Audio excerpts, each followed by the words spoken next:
Assalamualaikum warahmatullahi wabarakatuh. Kami dari kelompok 4 akan memaparkan hasil analisis kami yang berjudul analisis kasus bocah yang dimutilasi oleh tantenya. Pandangan logis mengenai suatu kasus dapat dilakukan dengan cara mengetahui siapa saja pihak-pihak yang terlibat. Oleh karena itu, mengetahui motif terjadinya kasus juga dapat diketahui melalui pandangan logis ini.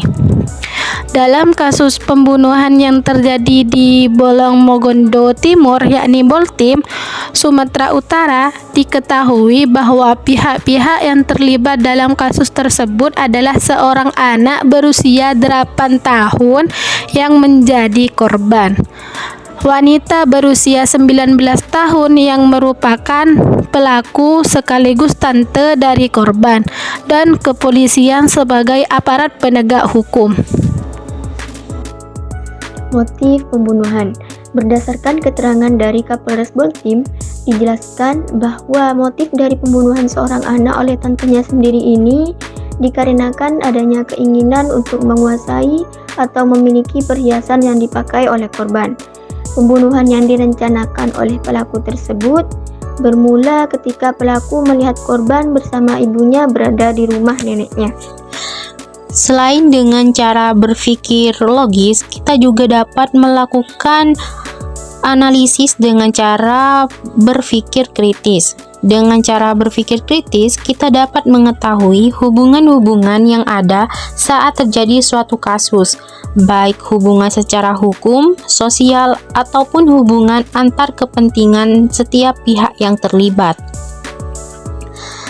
Dilihat dari hubungan hukumnya, dalam kasus ini, pelaku telah melanggar peraturan perundang-undangan, yaitu pasal 340 KUHP tentang pembunuhan berencana dan pasal 362 KUHP tentang pencurian, di mana dalam pasal 340 KUHP dijelaskan bahwa setiap orang dengan rencana terlebih dahulu merampas nyawa orang lain dipidana karena pembunuhan berencana dengan pidana mati atau pidana penjara seumur hidup atau pidana penjara paling lama 20 tahun. Sedangkan dalam pasal 362 KUHP dijelaskan bahwa ketika seseorang mengambil barang milik orang lain dengan maksud untuk memiliki barang tersebut secara melawan hukum, pasal ini juga menyebutkan bahwa pencurian dapat dihukum dengan pidana penjara selama maksimal 5 tahun. 2. Hubungan sosial. Dalam kasus ini, hubungan sosial yang ada di antara para pihak yang terlibat adalah hubungan keluarga antara korban dengan pelaku, yang dimana korban merupakan keponakan dari pelaku pembunuhan ini. Selain itu, secara sosial, polisi juga berperan sebagai pengendali keamanan di lingkungan masyarakat, sehingga kepolisian juga termasuk dalam pihak-pihak yang secara sosial terlibat dalam kasus tersebut. 3. Hubungan kepentingan. Berdasarkan kepentingan yang dimiliki oleh setiap pihak yang terlibat dalam kasus tersebut, pelaku melakukan pembunuhan hanya untuk menguasai atau memiliki perhiasan yang dipakai oleh korban yang merupakan keponakannya sendiri. Sedangkan kepolisian sebagai badan penegak hukum memiliki kewajiban untuk menegakkan hukum tersebut, sehingga saat terjadi pelanggaran dalam peraturan perundang-undangan, baik itu pelanggaran ringan ataupun pelanggaran berat seperti pembunuhan, maka diperlukan ketegasan dalam penegakan hukum tersebut. Pandangan radikal. Dengan berpikir radikal, kita dapat menyelesaikan suatu kasus dengan cara mencari solusi yang tepat, baik solusi berdasarkan hukum yang ada dan solusi yang dapat diambil dari keadaan sosial masyarakat. Jadi secara radikal, ada 3 solusi yang dapat kita ambil dari kasus tersebut, baik solusi berdasarkan hukum yang ada maupun keadaan sosial.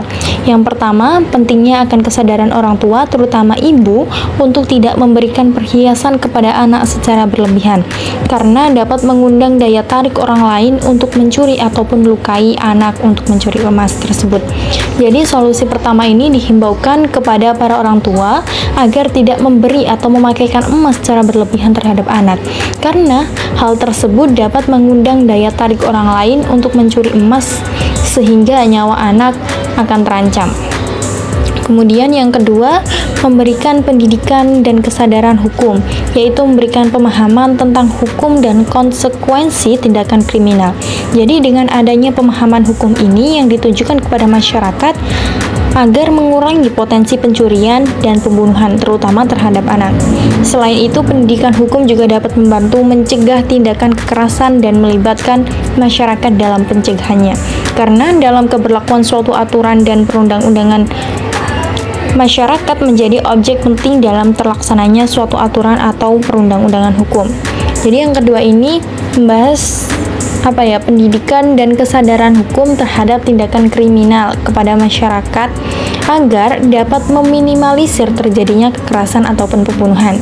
Yang ketiga, menangkap pelaku tersebut dan memberikan tindakan yang sesuai dengan peraturan-peraturan yang berlaku, yaitu dengan menjatuhi hukuman pidana atau memberikan sanksi pidana bagi pelaku pencurian dan pembunuhan anak di bawah umur. Dengan adanya hukum pidana tersebut bertujuan agar pelaku merasa jera akan kesalahan yang mereka lakukan.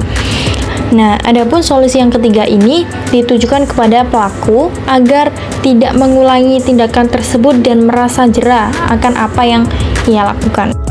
Hanya ini yang dapat kami sampaikan, kurang dan lebihnya kami mohon maaf yang sebesar-besarnya. Akhirul kalam, wabillahi taufik wal hidayah. Wassalamualaikum warahmatullahi wabarakatuh.